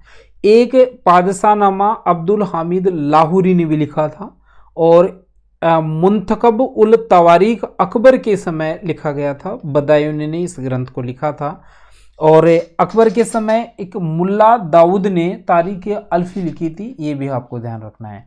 फतुहात ए आलमगीरी औरंगजेब के समय ईश्वरदास नागर ने लिखी थी, ये भी आपको ध्यान रखना है। तो 28वां प्रश्न जो आज के टेस्ट सीरीज में था वो था निम्न में से किसने अमृतसर की नींव डाली थी? तो अमृतसर की नींव जो है गुरु रामदास ने डाली थी। सिख धर्म के चौथे गुरु थे। चूनामंडी लाहौर में इनका जन्म हुआ था। हरिदास जी पिता थे। दयाबाई कौर जी इनकी माँ थी। गुरु रामदास ने सर्वप्रथम आत्मिक के साथ साथ सांसारिक प्रभुत्व प्राप्त करने को अपना लक्ष्य माना था, ये आपको ध्यान रखना है। मुगल काल में गिलकार क्या होता है? गिल का अर्थ होता है गारा मिट्टी, अर्थात जो गारा मिट्टी का काम करते थे, चूने का काम करते थे, उनको गिलकार कहा जाता था। इसलिए गिलकार का अर्थ आपको बताना था चूना मजदूर। निम्नलिखित में से वह प्रसिद्ध फारसी चित्रकार कौन था जो हुमायूं के साथ भारत आया था? निम्नलिखित में से वह प्रसिद्ध फारसी चित्रकार कौन था जो हुमायूं के साथ भारत आया था? तो वो हैं मीर सैयद अली तबरेजी। ठीक है, ये आपका आंसर हो जाएगा। हल्दी घाटी में निम्नलिखित कथनों पर विचार कीजिए। 51वां प्रश्न है, हल्दी घाटी में 1576 में राजा भगवान दास की सेना ने महाराणा प्रताप के विरुद्ध युद्ध किया। मानसिंह ने 1586 में कश्मीर के सराख यूसुफ खां को अकबर के समक्ष समर्पण के लिए सफलतापूर्वक तैयार किया। उपयुक्त कथनों में से कौन सा या कौन से कथन सही हैं या हैं? तो इसमें दोनों ही स्टेटमेंट आपके न तो प्रथम और न ही दो, अर्थात दोनों ही स्टेटमेंट यहाँ पे गलत हैं, क्योंकि अप्रैल 1976 में आसफ और राजा मानसिंह की अध्यक्षता में ये एक मुगल सेना आई थी मेवाड़ में, और उधर कश्मीर में यूसुफ खां का स्वतंत्र राज्य स्थापित था। अकबर ने 1585 में मिर्जा शाहरुख एवं राजा भगवान दास के नेतृत्व में शाही सेना कश्मीर पर अधिकार हेतु भेजी जरूर थी। शाही सेना तथा यूसुफ खां के बीच एक संधि हुई जिसमें यूसुफ खां ने अकबर की अधीनता स्वीकार कर ली थी। 32वां प्रश्न है, निम्नलिखित में से कौन सी स्थापत्य संबंधी विशेषता दिल्ली स्थित हुमायूं के मकबरे में नहीं है? तो वह है लाल बलुई पत्थर का प्रयोग। एक्स्ट्रा फैक्ट नीचे दे दिए हैं। इस हुमायूं के मकबरे का निर्माण जो है हुमायूं की पत्नी हाजी बेगम थी। अब देखिए, शेरशाह सूरी से परास्त होने के बाद जब हुमायूं को फारस भागना पड़ा तो हुमायूं की जो बेगम है हाजी बेगम, वो भी फारस गई थी। फारस में फारसी वास्तुकला के आदर्शों को हाजी बेगम ने सीखा, समझा, आत्मसात किया, और उसके बाद में जो है वो भारत आने के बाद में ये जो है मकबरा, हुमायूं का मकबरा इन्होंने बनाया था। और मकबरे के चारों ओर मानव निर्मित ज्योमितीय चतुर्भुज आकार का उद्यान है, ये भी आपको ध्यान रखना है। इस मकबरे की सबसे बड़ी विशेषता यही है कि स्वतंत्र रूप से निर्मित इस मकबरे में मीनार है ही नहीं, एक भी नहीं है। 33वां प्रश्न है, निम्नलिखित में से किसके सम्मान में शाहजहां ने आगरा किले की मोती मस्जिद का निर्माण करवाया? तो जहां आरा इनकी बेटी थी और इसके सम्मान में इन्होंने ये बनाया था। अकबर के शासनकाल में प्रसिद्ध व्यक्ति हरिदास, मुकुंद और दसवंत क्या थे? ये चित्रकार थे। मुगल काल में चित्रकार के बारे में आपको ध्यान रखना है। ये इनके चित्रकारों के नाम दे दिए हैं, ये आपको पीडीएफ में मिल जाएगा। निम्नलिखित में से कौन सा एक युग्म सही सुमेलित नहीं है? देखिए, अमल गुजार संग्राहक राजस्व संग्राहक होते हैं, बिल्कुल सही है। बितिकची लेखाकार होते हैं। मुकदम सेना नायक नहीं होते हैं। मुकदम ग्राम प्रमुख होते हैं।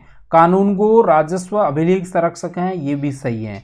तो ये ग्राम प्रधान के कई उपनाम थे, जिसको कई जगह खूद कहा जाता था, कई जगह मुकदम कहा जाता था, कई चौधरी कहा जाता था, कहीं पे राय और रावल भी इनको कहा जाता था। तो ये उनका कार्य था। और आम निगरानी रखना, विवादों को निपटारा करना, पुलिस का दायित्व निभाना, गांव की राजस्व एकत्रित करना, ये सारा आपका खूत, मुकदम और ये जो चौधरी लोग होते थे उनका कार्य होता था। और ये गांव और शासन के बीच एक कड़ी का कार्य भी करते थे। बितिकची लेखाकार होते थे, ये आपको ध्यान रखना है। निम्नलिखित में से कौन सा एक सही कालक्रम है? चंदेरी का युद्ध, घाघरा का युद्ध, दोराय का युद्ध और चौसा का युद्ध, यही आपका स्टेटमेंट सही होगा। और नीचे कौन सा युद्ध कब हुआ उसकी डेट सारी बताई गई है। इसमें आपको ये ध्यान रखना है, ये जो चौसा का युद्ध है, ये आपका चौसा का युद्ध है। उस चौसा के युद्ध में आपको जो हुमायूं है उसको निजाम भिस्ती नामक एक पानी भरने वाले व्यक्ति की ने जान बचाई थी। बाद में उसको वादा किया गया था निजाम भिस्ती को हुमायूं द्वारा कि यदि वो भारत का सम्राट बना तो उसको भारत का एक दिन के लिए भारत का सम्राट बना के उसका सम्मान किया जाएगा। बाद में जब हुमायूं राजा बने, शासक बने, तो वो गद्दी पर बैठने के बाद उन्होंने अपना वादा निभाया और निजाम भिस्ती को एक दिन का शासक सम्राट बनाया जाता है। और निजाम भिस्ती ने अपनी यादगार के लिए चमड़े के सिक्के चलाए थे। ये भी आपको थोड़ा सा एक्स्ट्रा फैक्ट था जो मैंने बताने का प्रयास किया। निम्नलिखित कथनों पर विचार कीजिए। देखिए, अकबर ने पति की चिता पर विधवा को जल जाने की सत्य प्रथा का निषेध लगा दिया था, बिल्कुल सही है। अकबर ने बाल विवाह को हतोत्साहित किया और हिंदुओं में विधवा पुनर्विवाह को प्रोत्साहित किया। विधवा पुनर्विवाह को प्रोत्साहित किया, दोनों ही स्टेटमेंट यहाँ पे सही है।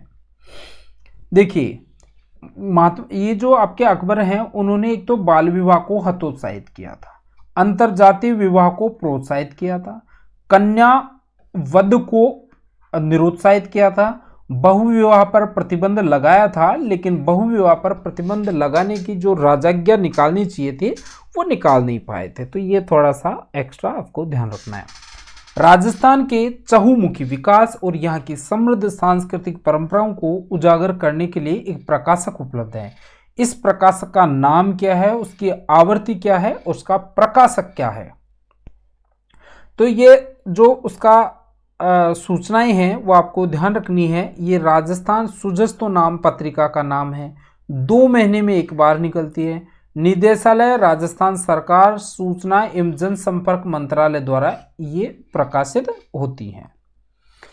पोथिखाना जयपुर, पुस्तक प्रकाश जोधपुर और सरस्वती भंडार उदयपुर में समृद्ध साहित्य उपलब्ध है जो न केवल राजस्थान को बल्कि भारत को भी समृद्ध बनाए हुए हैं, संबंधित हैं। ये काहे से संबंधित हैं? तो संबंधित चित्रकला से हैं।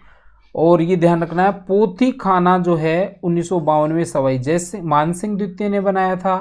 पुस्तक प्रकाश जोधपुर में है और 1805 में मेहरानगढ़ दुर्ग में महाराजा मानसिंह द्वारा बनाया गया था। 40वां प्रश्न है, कौन भारतीय सूफी संत मुजाहिद कहलाते थे? तो मुजाहिद शेख अहमद सरहिंदी आपको मार्क करना था प्रश्न में। और इन्होंने वहदत उल वजूद का सिद्धांत दिया। इस्लाम का दूसरा सुधारक या मुजाहिद ए हल्फी इनको कहा जाता था। कबीर और नानक के संबंध में निम्न कथनों पर विचार कीजिए। उनके विचार भक्ति और सूफी दोनों परंपराओं से लिए गए थे, बिल्कुल सही है।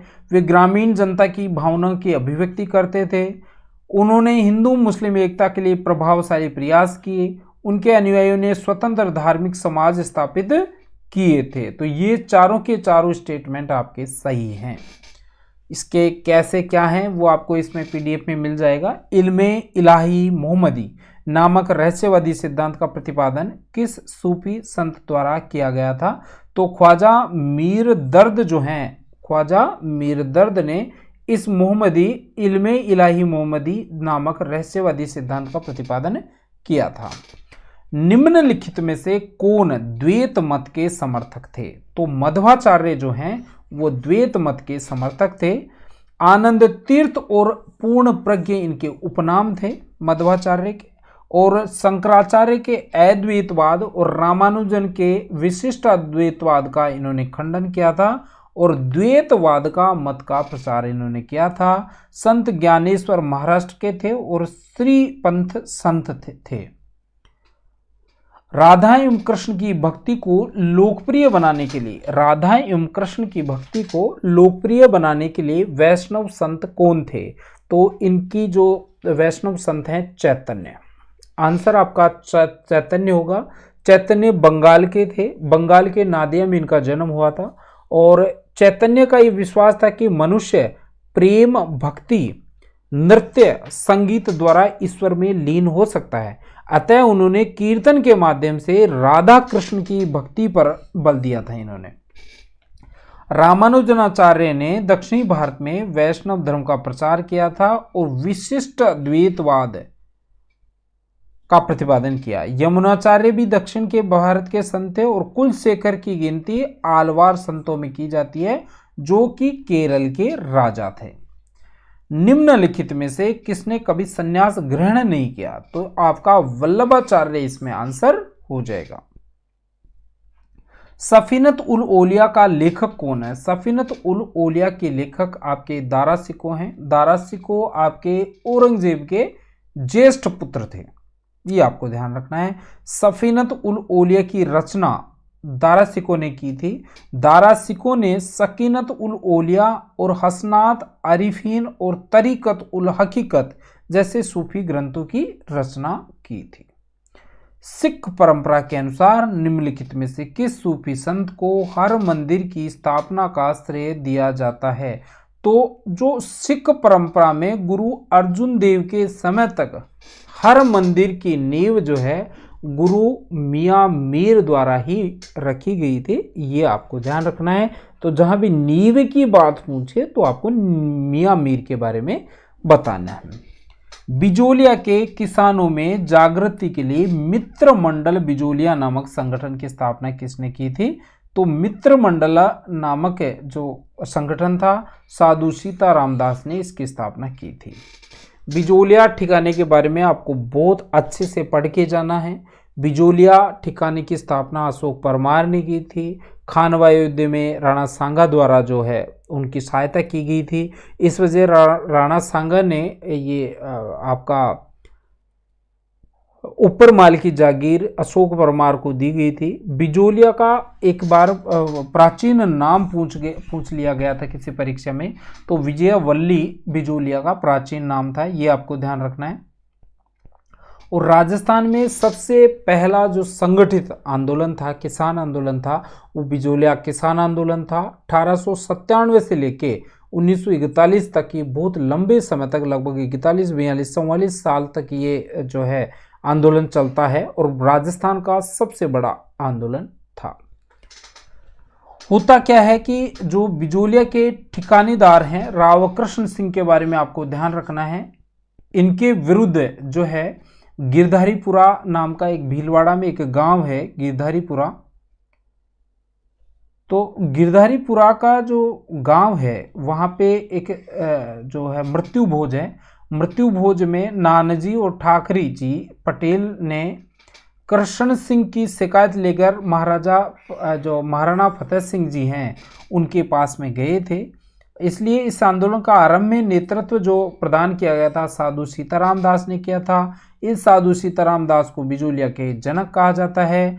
बिजोलिया में जो धाकड़ जाति के जाट किसान ज्यादा थे, ये एक बार प्रश्न में पूछा गया था और इसका मुद्दा था भू राजस्व निर्धारण एवं संग्रह पद्धति की जो है सही तरीका ना होना।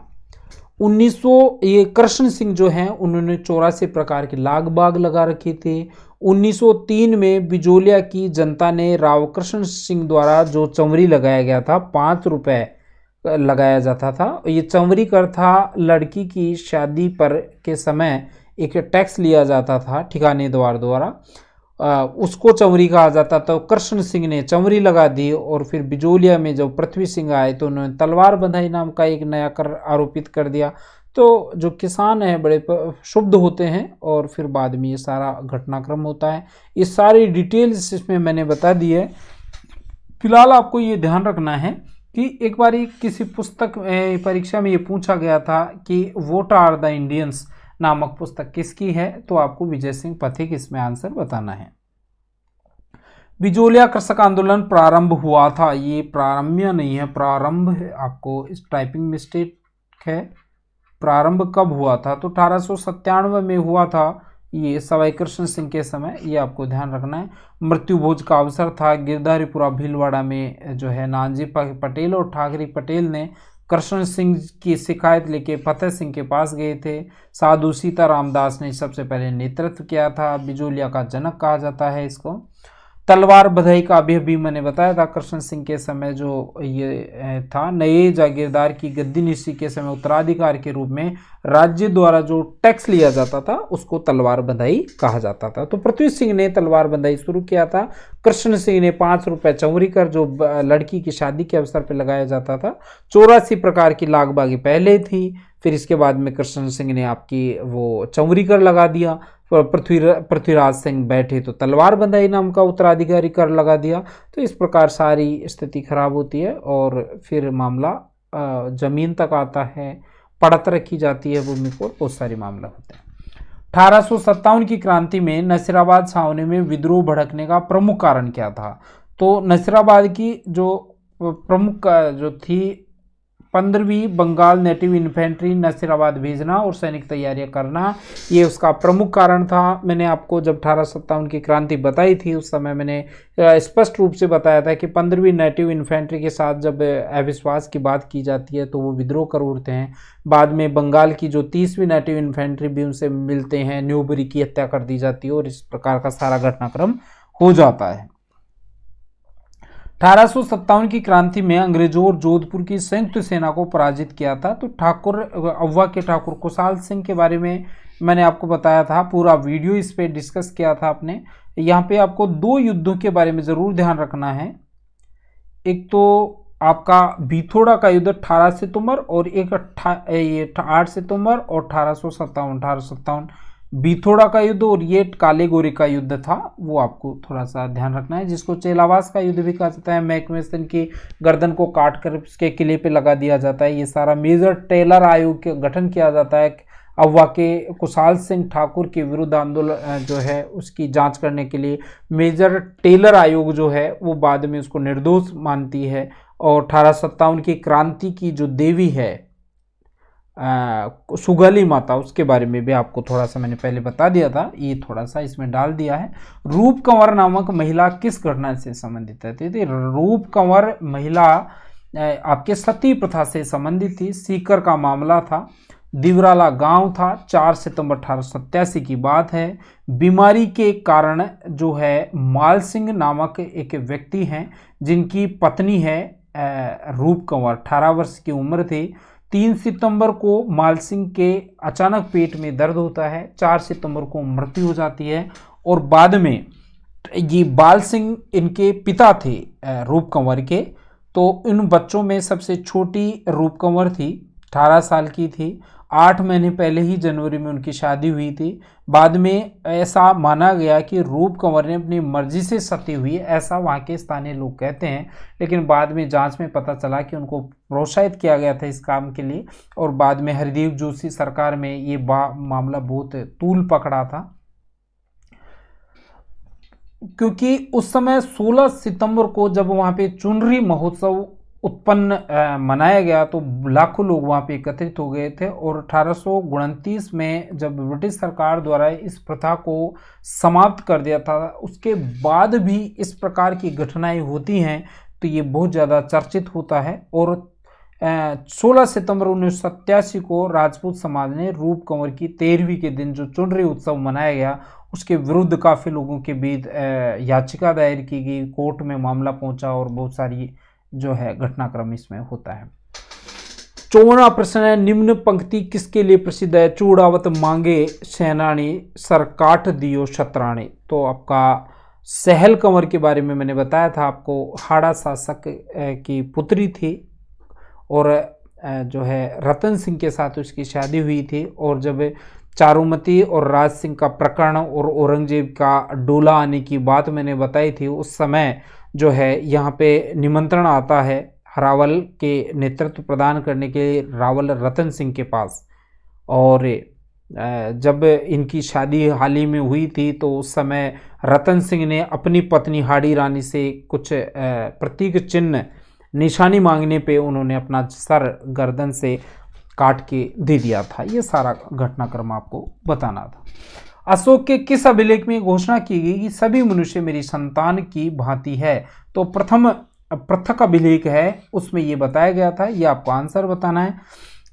इसमें आपको ये ध्यान रखना है कि अशोक का जो इतिहास है वो वास्तविक रूप से हमें केवल उनके अभिलेखों से ही पता चलता है, क्योंकि अलग अलग स्थानों से लगभग 40 प्रकार के अभिलेख यहाँ पे मिले हैं। और डी.आर. भंडारकर नामक एक ऐसे विद्वान हैं जिन्होंने केवल और केवल ये जो अशोक के अभिलेख हैं उसी के आधार पे अशोक का इतिहास लिखने की चेष्टा की है। 1837 में जेम्स प्रिंसेप नामक एक विद्वान थे, इतिहासकार थे। उन्होंने सबसे पहले अशोक के जो अभिलेख हैं उनको पढ़ने का प्रयास किया और बाद में देवानाम प्रिय, लेकिन जो जेम्स प्रिंसेप हैं उसने देवानाम प्रिय की पहचान सिंघल के राजा तिस्य से कर डाली थी। कालांतर में तथ्य प्रकाश में आया कि सिंघली जो अनुश्रुतियों में दीपवंश और महावंश में ये उपाधि अशोक के लिए प्रयुक्त हुई है। और 1915 में मस्किस से प्राप्त लेख में अशोक नाम से इसको पढ़ लिया गया। ये सारी बातें हुई थी। अशोक के किस अभिलेख में कलिंग युद्ध का विजय का उल्लेख है? तो वो आपका 13वां अभिलेख आपको बताना था। 13वें अभिलेख में कलिंग युद्ध से संबंधित तथ्य मिलते हैं। और कलिंग युग जो है वो वर्तमान में दक्षिणी उड़ीसा में है। और 14वें शिलालेख में अशोक ने जनता के धार्मिक जीवन जीने के लिए प्रेरित किया था। ये भी आपको ध्यान रखना है। लखनऊ समझौता कब हुआ और किस किस के मध्य हुआ? तो लखनऊ समझौते के बारे में आपको ध्यान रखना है कि ये 1916 में हुआ था। मोहम्मद अली जिन्ना और महात्मा गांधी के बीच हुआ था। इसको कांग्रेस और लीग योजना भी कहा जाता है। इसमें जो है मुस्लिम लीग के अध्यक्ष मोहम्मद अली जिन्ना थे और कांग्रेस के अध्यक्ष मोहम्मद जो है अंबिका चरण मजूमदार थे। प्रथम भारतीय शिक्षा आयोग की नियुक्ति किसने और किस वर्ष की थी? तो लॉर्ड रिपन ने प्रथम भारतीय शिक्षा आयोग की स्थापना 1882 में की थी। 6 डिस्क्रिप्शन नीचे दे रखा है, वो आपको PDF में मिल जाएगा। किस शासक ने विक्रमशिला विश्वविद्यालय की स्थापना की थी? तो वो आपके हैं धर्मपाल। धर्मपाल जो हैं उन्होंने विक्रमशिला महाविद्यालय की स्थापना की थी और 770 ईस्वी में ये सिंहासन पर बैठे और भागलपुर में विक्रमशिला महाविद्यालय की स्थापना इन्होंने की थी। 61वां प्रश्न है, कला एवं साहित्य के विकास की दृष्टि से किस काल को भारतीय इतिहास का क्लासिकल युग अथवा स्वर्ण युग कहा जाता है? तो वो है आपका गुप्त युग। गुप्तकालीन कृति आपको बताना है। मृच्छकटिकम जो है शूद्रक की है, मुद्रा राक्षस और देवी चंद्रगुप्तम विशाखा दत्त की, किरात और जन्म भारत की है, रावण वध जो है भास की नहीं है। यहाँ पे आपको ये ध्यान रखना है, कुछ बुक्स के बारे में मैंने बताया है आपको। ये देखिए रावण वध जो है वो भट्टी कवि की है, यहाँ पे भास कर दिया था जो गलत था। मृच्छकटिकम शूद्रक की है, मुद्रा राक्षस और देवी चंद्रगुप्तम विशाखा दत्त की है, किरात अर्जुनम भारवी की है, स्वप्नवास वदता, चार उदत, उरुभंग, कर्णभा और पंचरात्र भास की है, कुमार संभव, विज्ञान शकुंतलम, विक्रमो वर्ष्यम, मालिका अग्निमित्रम, मेघदूत और ऋतु संगार जो हैं वो आपके कालिदास के। सारे जो हैं वो गुप्त काल के हैं। पंचतंत्र विष्णु शर्मा की हैं। अभिधम कोश वसुबंधु की हैं। प्राण समुच्चय दिग्रांग की हैं। सांख्य कारिका ईश्वर कृष्ण है। 10 पदार्थ शास्त्र चंद्र की हैं। अमर कोश अमर सिंह की हैं। न्यास जितेंद्र बुद्धि की हैं और शिशुपाल वध माघ की हैं। चलिए, गुप्त काल के बारे में उसकी कला संस्कृति और साहित्य प्रॉपरली आपको याद रख के आना है। यहाँ पे जो भी गुप्त काल में जो प्रमुख प्रशासनिक पदाधिकारी थे उनके बारे में मैंने आपको बताया और उसमें कुछ डिस्क्रिप्शन में आपको काफ़ी कुछ मिल जाएगा, तो ये आपको ध्यान रखना है। देखिए, महादंड नायक जो होता था युद्ध एवं न्याय संबंधी कार्य करता था। चाट साधारण सैनिक थे। चम्मू सेना की एक छोटी टुकड़ी थी और महासंधि विग्रायक राजदूत होते थे। ये इस प्रकार सीधा सीधा आपको मिलाना था।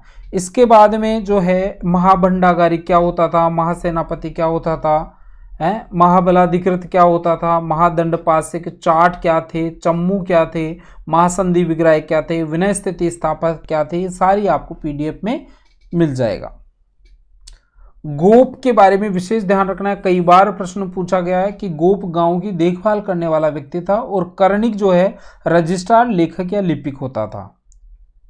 ठीक है, इसके बारे में बहुत सारी चीजें यहाँ पे डिस्क्रिप्शन में डाल दी हैं। गुप्त काल में खिल्ली क्या थी? गुप्त काल में खिल्ली एक ऐसी भूमि थी जो जीतने योग्य नहीं थे।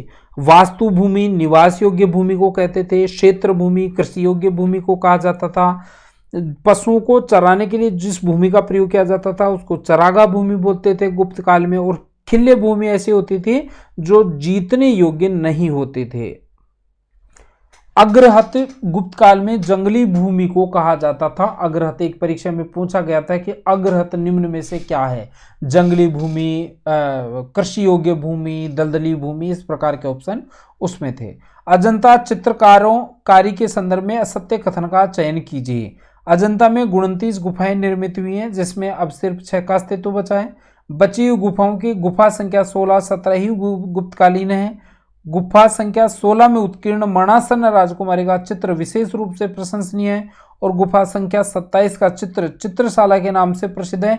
इसमें बुद्ध की जीवनी से संबंधित चित्र उत्कीर्ण है। तो इसमें आपका चौथा ही ऑप्शन है क्योंकि यहाँ पे 27 नहीं है, 17वीं गुफा में ये मरणासन राजकुमारी का बुद्ध की जीवनी से संबंधित चित्र है। 17वीं गुफा आएगी या 27वां नहीं आएगा।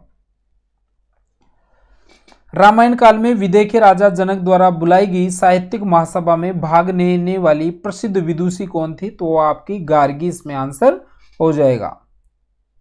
इसमें जो भी एक्स्ट्रा फैक्ट हैं वो पीडीएफ में आपको मिल जाएंगे। प्राचीन भारत में बालक की शिक्षा आरंभ होती थी वो उपनयन संस्कार से होती थी। 6 से 7 वर्ष की अवस्था में ही इनका उपनयन संस्कार किया कर दिया जाता था और 25 वर्ष तक उनको ब्रह्मचर्य का पालन करना होता था। ये कुछ जो भी एक्स्ट्रा फैक्ट हैं इससे आपके परीक्षा की दृष्टि से जो महत्वपूर्ण हो सकते हैं वो पीडीएफ में आपको मिल जाएगा। निम्न में से कौन सा प्राचीन भारत का शिक्षा का केंद्र नहीं था? यहाँ पे सब कुछ जितने भी शिक्षा के केंद्र थे वो सारी चीजें यहाँ पे पीडीएफ में आपको उपलब्ध करवा दी गई है। नालंदा विश्वविद्यालय भी था, मणिखेत कर्नाटक में भी था, कांचीपुर तमिलनाडु भी शिक्षा का केंद्र था। तो इसमें सारे ऑप्शन आपको सही मार्क करने थे और यहाँ पे सारी लिस्ट दे दी है। नालंदा विश्वविद्यालय था उसमें, तक्षशिला विश्वविद्यालय, विक्रमशिला, वल्लभी, उदंतपुरी, ये सारे विश्वविद्यालय थे। सोमपुरी, पुष्पगिरी, जगदला पश्चिम बंगाल में था, नागार्जुन कोंडा वाराणसी उत्तर प्रदेश में, कच्चीपुरम तमिलनाडु, मणिखेत कर्नाटक और शारदापीठ कश्मीर, ये सारे जो हैं प्राचीन भारत के शिक्षा के प्रमुख केंद्र थे। निम्न में से कौन सा कमीशन शिक्षा से संबंधित नहीं है? तो ली कमीशन जो है वो शिक्षा से संबंधित नहीं है। बाकी आपका रेलवे कमीशन, सैडलर कमीशन और हंटर कमीशन इससे संबंधित थे। भारतीय मंदिर वास्तु के बारे में असत्य कथन या वाक्य का चयन करना है। नागर शैली का प्रसार हिमालय से लेकर विंध्य पर्वतमाला तक देखा गया, बिल्कुल सही है। दक्षिणी भारत में विकसित होने के कारण द्रविड़ शैली कहलाई, बिल्कुल सही है। पगोड़ा शैली नेपाल में, इंडोनेशिया की बाली द्वीप में प्रचलित हिंदू मंदिर स्थापत्य है, ये भी सही है। और निरंधार, इस शैली में मंदिरों को प्रदक्षिणा पथ बहुत बड़ा होता है, बड़ा नहीं होता है, इसमें छोटा होता है, होता ही नहीं है, प्रदक्षिणा पथ नहीं होता। तो ये वाला स्टेटमेंट आपका गलत होगा। नागर शैली क्या है, द्रविड़ शैली क्या है, पगोड़ा शैली क्या है, ये सारी जो है वो आपकी अन्य शैलियाँ कौन कौन सी हैं ये मंदिर निर्माण की, वो सारा आपको इसमें मिल जाएगा। निरंधार क्या है, संधार क्या है, ये सारी चीज़ें आपको PDF में मिल जाएगी। महाबलीपुरम में 5 रंथ मंदिर निम्न में से किस राजवंश ने बनाए थे? तो ये पल्लव राजवंश आपको आंसर मार्क करना था इसमें। ठीक है। मौर्य काल में भूमिकर निम्न में से कितना होता था? तो ये आपको 1/6 जो है वो आपको आंसर देना था। भूमिकर को भाग कहते थे और आई को सीता कहा जाता था, और राज्य की जो भूमि होती थी सीता भूमि कहलाती थी, और सीता भूमि का जो अधिकारी होता था उसको सीता अध्यक्ष कहा जाता। तो ये टर्म आपको अच्छे से ध्यान रखना है। कांची स्थित बैकुंठ पेरुमल मंदिर का निर्माण निम्न में से किस शासक ने करवाया था? तो वो आपके जो हैं शासक हैं आपके पल्लव नरेश नंदीवर्मन द्वितीय। ये आपका आंसर हो जाएगा इसमें। निम्न में से किस पल्लव शासक ने श्री वल्लभ और अमोघ वर्ष की उपाधि धारण की थी? तो आपका आंसर हो जाएगा वागपति मुंज। ठीक है। आज का अंतिम प्रश्न, निम्नलिखित में से किस मकबरे में सर्वप्रथम पित्राद्युरा का प्रयोग किया गया था? पित्राद्युरा एतमादोला का मकबरा जो है उसमें सबसे पहले पित्राद्युरा का प्रयोग किया गया था।